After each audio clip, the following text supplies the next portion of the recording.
Questa storia inquietante comincia nel lontano 1937, in pieno ventennio fascista, e si conclude tragicamente come era cominciata 36 anni dopo, in un caldo giorno d'estate. L'11 agosto del 1973, nel popolare quartiere di San Luca, a Carrara in Toscana, la professoressa Liliana Vizzartelli bussa insistentemente alla porta del bagno dove suo fratello si è chiuso poco prima. Dall'interno però nessuno risponde, la donna sente che qualcosa non va e chiama subito il suo vicino di casa, il carabiniere Arturo Nicelli. Il militare sfonda la porta e si trova di fronte a una scena agghiacciante.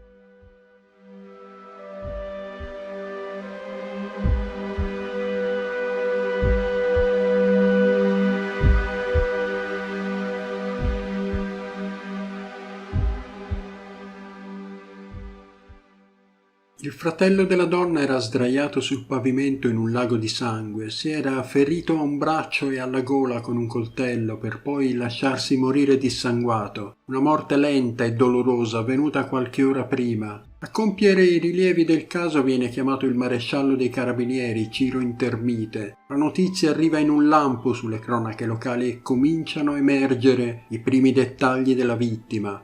Dettagli che sconvolgono l'opinione pubblica, sì, perché quel suicidio rappresenta solo la fine di una lunga e orribile storia fatta di omicidi efferati. L'uomo che si era suicidato non era una persona qualunque. 35 anni prima aveva fatto parlare molto di sé con il soprannome di Mostro di Sarzana.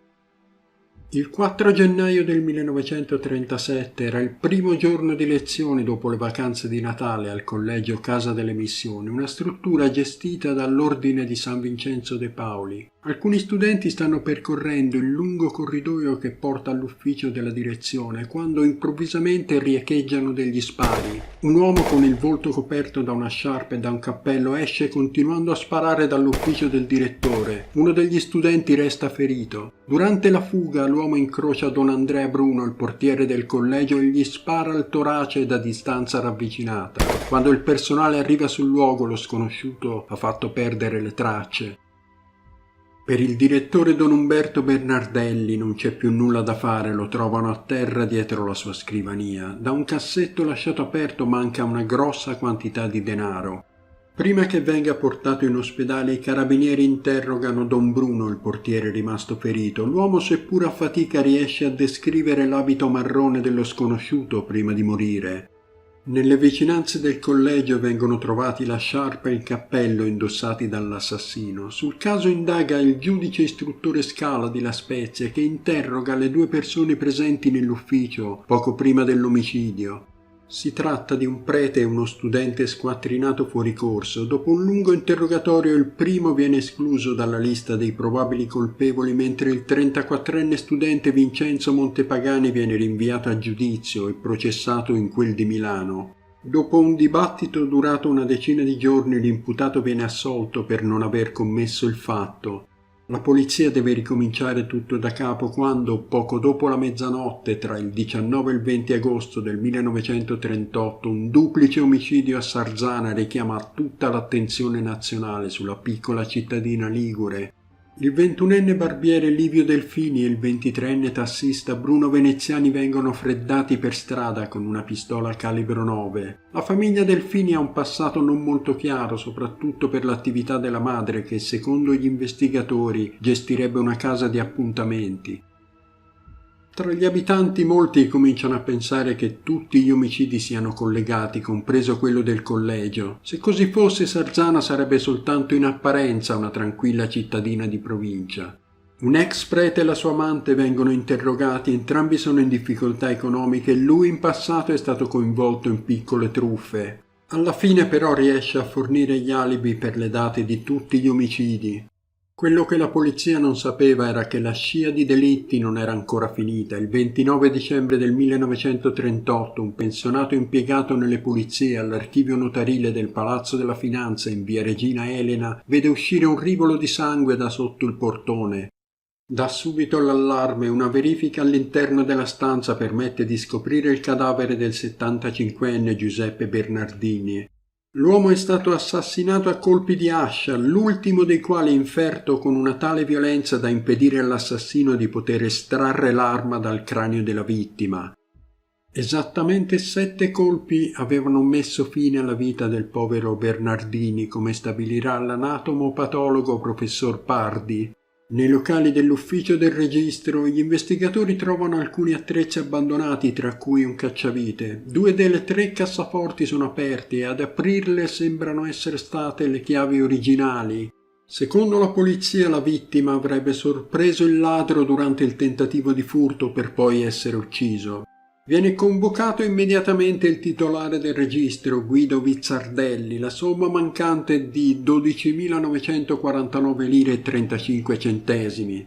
La cosa strana è che le chiavi in possesso di Vizzardelli risultano appiccicose al tatto, come se fossero state immerse in una sostanza zuccherina. La sera precedente l'uomo aveva denunciato la scomparsa del figlio Giorgio William per poi ritirarla in seguito. Il giovane, appassionato di chimica, aveva preso l'abitudine di distillarsi da solo i liquori. Interrogato dal commissario Cozzi, che guida le indagini, Giorgio risulta essere sparito proprio mentre il delitto veniva commesso. Il ragazzo afferma di essersi assopito sopra un baule sotto l'effetto del cognac da lui stesso fabbricato, ma da una verifica nella sua stanza il baule risulta interamente coperto di polvere. Inoltre viene trovata una copia del libro Delitto e Castigo di Dostoevskij. La cosa che fa insospettire gli investigatori è una sottolineatura in corrispondenza della descrizione dell'omicidio commesso dallo studente Raskolnikov a colpi di scure. Il cerchio si stringe intorno a Giorgio William. L'ascia usata per il delitto viene riconosciuta da un domestico di casa Vizzardelli che dice di averla usata regolarmente per tagliare la legna. Sotto la pressione degli interrogatori il ragazzo prima dice di non ricordare cosa sia successo la notte del delitto, poi racconta di aver consegnato le chiavi a un amico di nome Marco che voleva farne una copia per la propria collezione. Chiarito che Marco non esiste, il commissario Cozzi sottopone il ragazzo a un ulteriore interrogatorio. Il 1 gennaio 1940 arriva la confessione. Sotto l'effetto dell'alcol il ragazzo ha preso la scura e l'ha nascosta sotto il cappotto e impadronitosi delle chiavi è entrato nell'ufficio.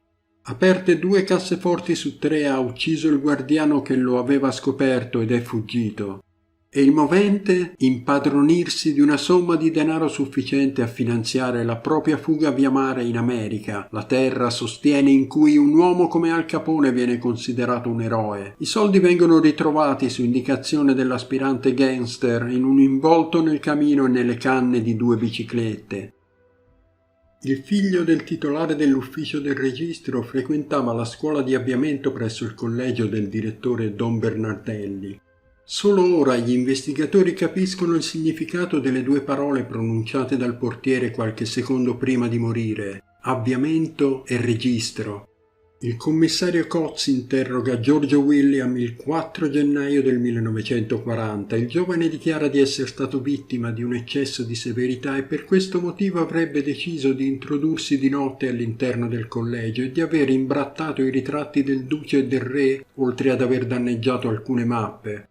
Una volta scoperto sarebbe stato pubblicamente schiaffeggiato dal direttore Don Bernardelli.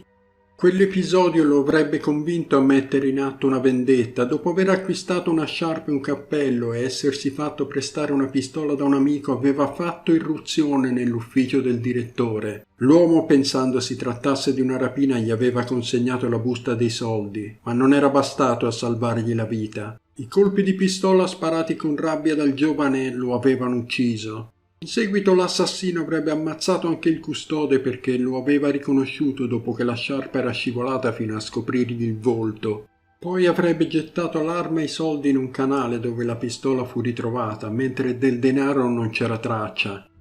Ma che rapporto c'era tra Giorgio William Vizzardelli e Livio Delfini? I 2 erano amici e si frequentavano soprattutto quando c'era da spendere soldi. È probabile che il Delfini sapesse quello che aveva fatto l'amico e che gli abbia chiesto dei soldi in cambio del suo silenzio. Così, per eliminarlo, il Vizzardelli lo avrebbe attirato in campagna con la scusa di recuperare parte del bottino. Il Delfini però inaspettatamente arrivò a quell'appuntamento insieme a Bruno Veneziani, il tassista. A quel punto il giovane Vizzardelli fu costretto a uccidere entrambi con 2 pistole acquistate a Genova e in seguito gettate nel fiume Magra. Anche quelle armi furono recuperate dagli investigatori in base alle indicazioni dell'assassino. Insomma, Giorgio William Vizzardelli in breve tempo aveva ucciso 5 persone in modo spietato e crudele, dimostrando una cinica determinazione.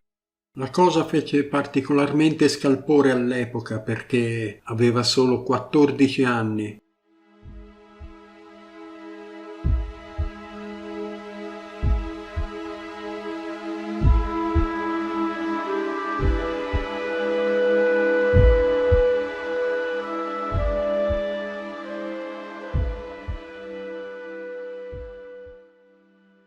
Il 19 settembre del 1940 a Genova comincia il processo al giovanissimo serial killer. In realtà non si trattava di stabilire se fosse colpevole o meno, ma piuttosto di verificare il suo stato di sanità mentale. Era stato brutale e aveva portato a termine quei delitti con straordinaria decisione.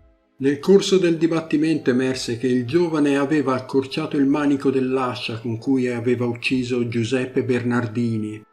Venne fuori che Giorgio William faceva una vita solitaria e aveva una preoccupante inclinazione per il consumo di alcolici. Secondo i suoi avvocati questo sarebbe dovuto alla distruzione della sua casa di Senigallia durante il terremoto del 1930 e a uno scarso sviluppo della sfera affettiva del ragazzo.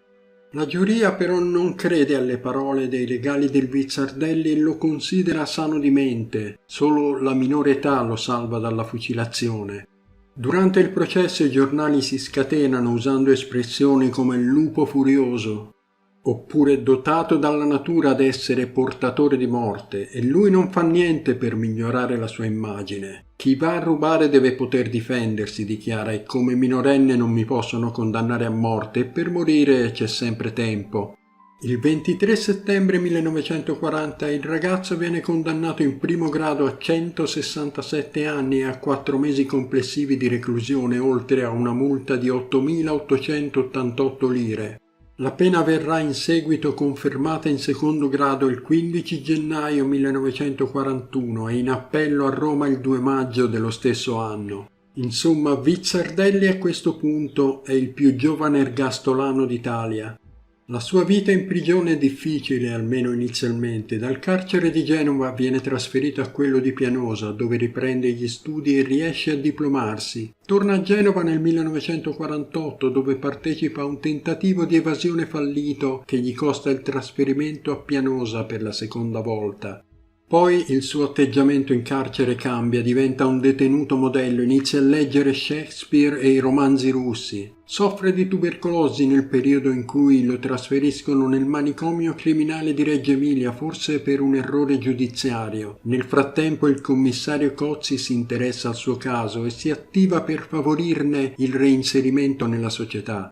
Lunedì 29 luglio 1968 il presidente Saragat concede la grazia a Vizzardelli, che va a vivere dalla sorella a Carrara.